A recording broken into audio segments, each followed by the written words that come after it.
Hello，各位小伙伴，大家好。这一期我们继续来聊一下这个尼康 Z9和 Z7的一些升级的地方，以及 Z9的一些设计、特殊功能，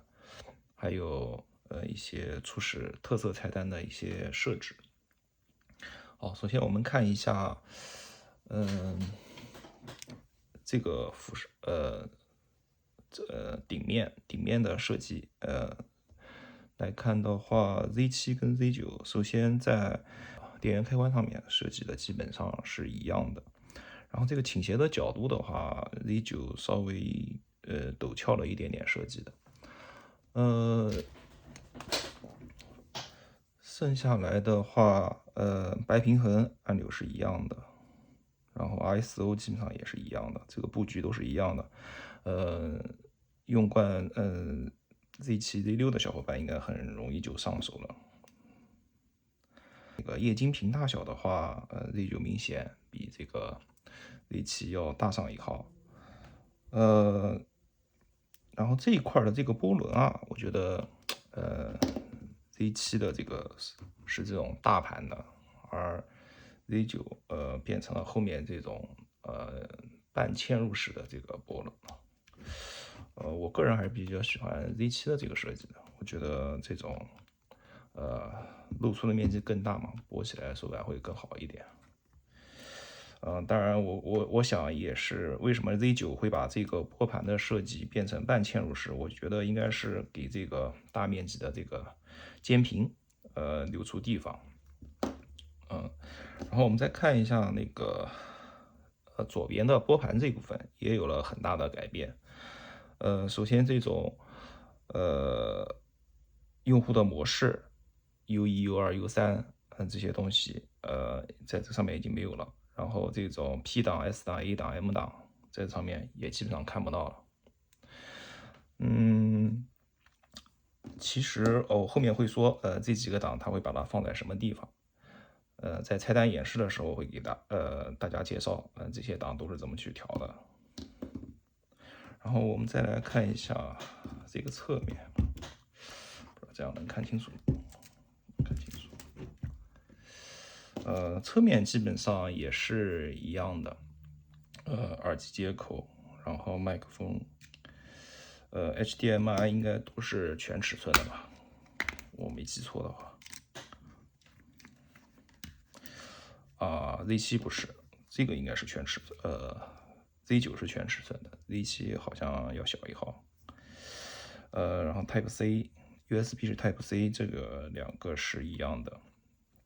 没有变化。Z9还多了一个 LAN 的接口，有线接口，也就是说你以后传照片可以，如果嫌 WiFi 慢或拥挤的话，可以直接连那个局域网的网线，这样有线传输会更快一些。像一般体育记者他们在奥运会采访现场都是拿这个接上去直播都行的。这个自定义功能键，Z7是有两个 FN1 和 FN2，然后这个 Z9的话，这边有三个1、2、3 FN1、FN2、FN3，然后背面应该还有吧？这边还有一个，这边有个功能键，这就是选择那个对焦模式的快捷键，然后后面还有个 FN4。我们来称一下这个大家最关心的 Z9的重量问题。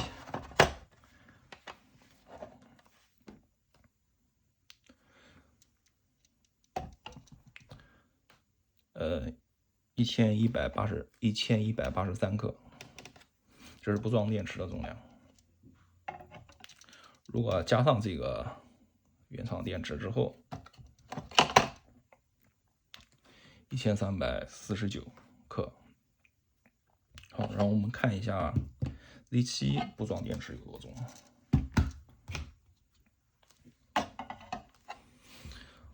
，598克。装上 Z7的电池比较小，比 Z9 小好多。装上去之后是677，然后 Z7 这个电池的话是1900毫安时，Z9 的这个是3300毫安时，所以公平起见的话，我想，重量上面再加一节 Z7 的电池，757，我觉得还是，Z7 可能还是更便携一点，我觉得，包括 Z72，这是 Z9 的充电器，现在是那个显示的充电的电量，还没充满，充满的话都会变成这种不闪的点。这边有个calibration 这个按钮，我们按一下，它的模式会有个切换。这边会变成红点。这个按钮的作用就是校准你的电池。这边显示的时间就是说，我需要6小时、4小时、2小时这样。所谓校准电池的话，就是说，当你这个电池的电量在那个相机上面如果显示的不准确，比如讲我这个电池明明是充满的，但是放在相机里面只显示97%、95%这样的情况下，就需要在这个充电器上面进行一个校准。OK， 这个充电器应该是跟充电器也好，电池也好，应该是跟 D6是通用的。明显这个 Z9 的这个显示区域啊，比这个 Z7 要丰富得多，是吧？还有一个就是说，我 Z9 的话，它有这种监屏的省电模式，也就是说，我长时间如果不碰的话，它会自动把背光去除这种熄屏的模式。但是你即使熄屏的状态下，你在阳光下面也是可以看到上面的数字的，而 Z7 是看不到的。这点我觉得是 Z9 的一个人性化设计吧。好，然后下面可以给大家看一下，Z9 的一个传承吧，或者说对于星空爱好者或者夜拍爱好者非常友好的一个功能，就是调亮灯光。大家看到有没有不同吗？它的这个所有的这个按键都是带背光的，这样你在夜间或者在拍星空的时候就会非常方便。这个好像除了 D850有这个功能的话，其他机器还真没见到过。OK， 好，然后我们来看一下它的那个初始菜单的一个设置。初始菜单设置它有一个这种，这可能我不知道其他的，至少084和松下是没有这个功能的。尼康有个这种，就是屏幕自动感应菜单，比如我现在是水平的菜单，然后一旦你竖直过来的话，它会变成这种竖直的这种菜单布局，这个我觉得做的还挺好的。OK， 我这个因为是日版的嘛，所以正好给大家看一下。有小伙伴问说有没有中文版？很遗憾的告诉大家，日版的话只有这2种，日语跟英语2种选择。但是我个人觉得，其实英语肯定，我相信大家就连义务制教育都没有问题看懂菜单的话，日本语其实也没大家想的那么困难吧，很多都是汉字。这个时间的话，到时候大家可以自己去设置一下，也可以通过下面的那个卫星同步功能，然后跟卫星同步时间，这样你也可以不用手动去设置时间了。因为时间关系，不可能把每个菜单都跟大家讲一遍，我挑几个比较有意思或者比较有特色的那个菜单跟大家介绍一下。这个著作权情报的话，好像松下 G9没有，那个奥林巴斯好像都有的，佳能应该也有，索尼不太清楚，就是说你每张照片都会附上你的名字，以及你的这个著作权的一些说明，比如讲联系方式啊、电子邮件啊等等，会在这面做。然后这样的话，每张它会把这些信息都写在那个你的照片的 EXIF 信息里面。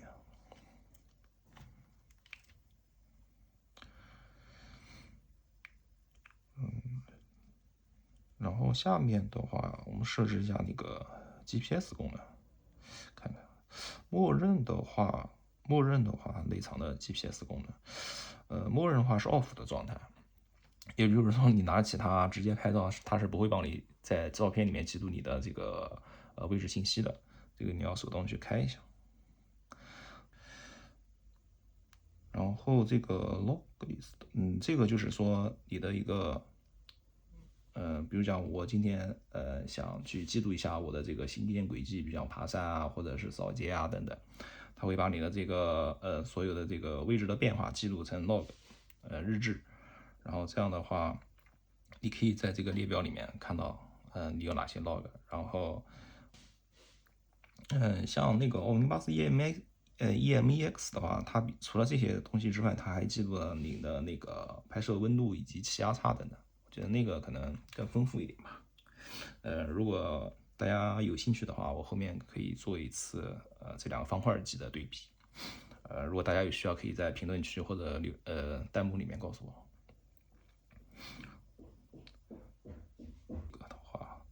这个就是 MTP 模式，就还是通过这种直接连 iPhone，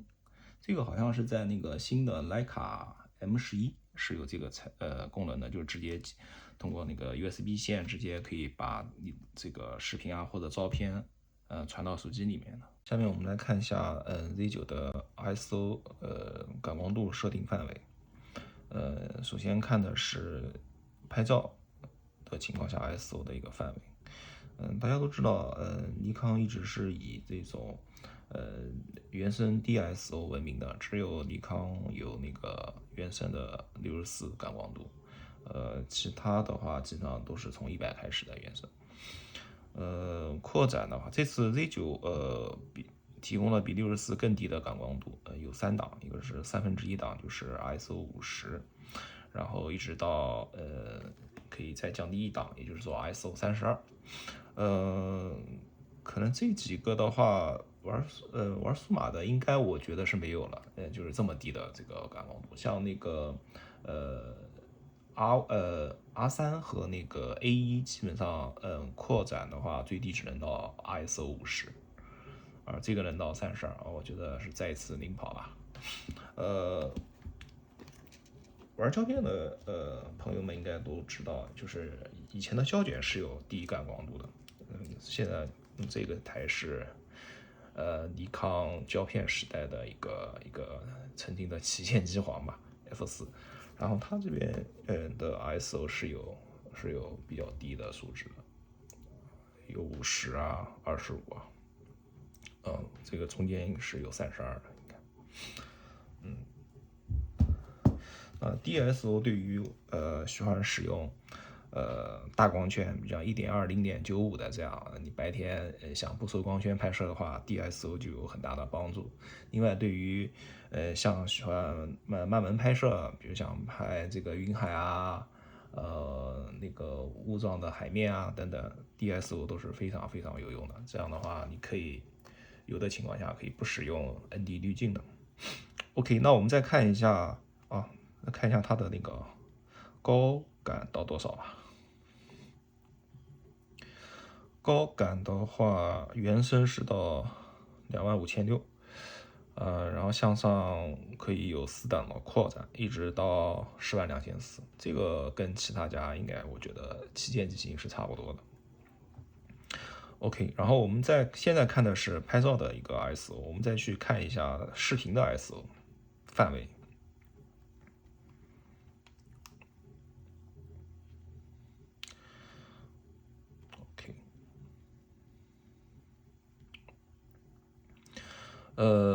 视频的感光度范围高感是到一样，跟那个照片是一样的。低感的话是到200，但是大家不用担心啊，这个200其实是很普通的，一般的这个相机视频拍摄都是200起，但是你在使用 Z9提供了一个 M 模式，就是你一般拍视频，你如果选择 M 模式的话，也就是光圈和快门你自己调的话，那么这样的话 ISO 的最低感光度能达到64啊，这个我觉得也是很牛的，就基本上我想应该没有其他家有这样的 DSO，而且是原生的 ISO 可以供大家使用。这样的话，很多情况下你拍视频的时候也不需要在白天永恒低精的啊，我觉得这个真的是非常赞的。OK，接下来给大家演示一个我觉得 Z9比较有意思的，应该是可能是独家的功能吧。就是我们现在是在这个照片浏览模式下面，你可以去加一些语音的备忘录。先按下这个麦克风按钮，然后说你想要说的话。这是一张黑白底片，一松手的话它就录上去了。然后我们想播放的话，就点一下就行了。这是一张黑白底片。然后如果我们想把这个删除掉重新录的话，只需要按这个键，然后选择只删除这个声音，按一下，这个就消失了，这样你可以继续录了。这个我觉得你平时拍照的时候比较想记录一下我当时的一些心情啊，或者是在什么地方拍的等等。当然这个是有 GPS 功能的，所以你可以不用记，就是记一些你想要记的东西吧，可以不用纸和笔直接就说了。OK，接下来再讲一下之前讲到的这个模式拨盘。就是那个 PDSMA 档，现在拨盘没有了。然后现在这个切换方法是按住这个 Mode 键，然后我们就看一下键屏吧。转动这个后拨轮，就可以在这个4个档位之间切换。然后至于消失的那个U1、U2、U3、U4 或者 C1、C2、C3、C4 这样的，通过这个 I 键进入快捷菜单，然后在这个 Shoot A 这个地方。就相应的变成这4档。我们可以优先在刚才那个菜单设置里面，把你自定义的这些视频也好，还是那个拍照的一些参数，把它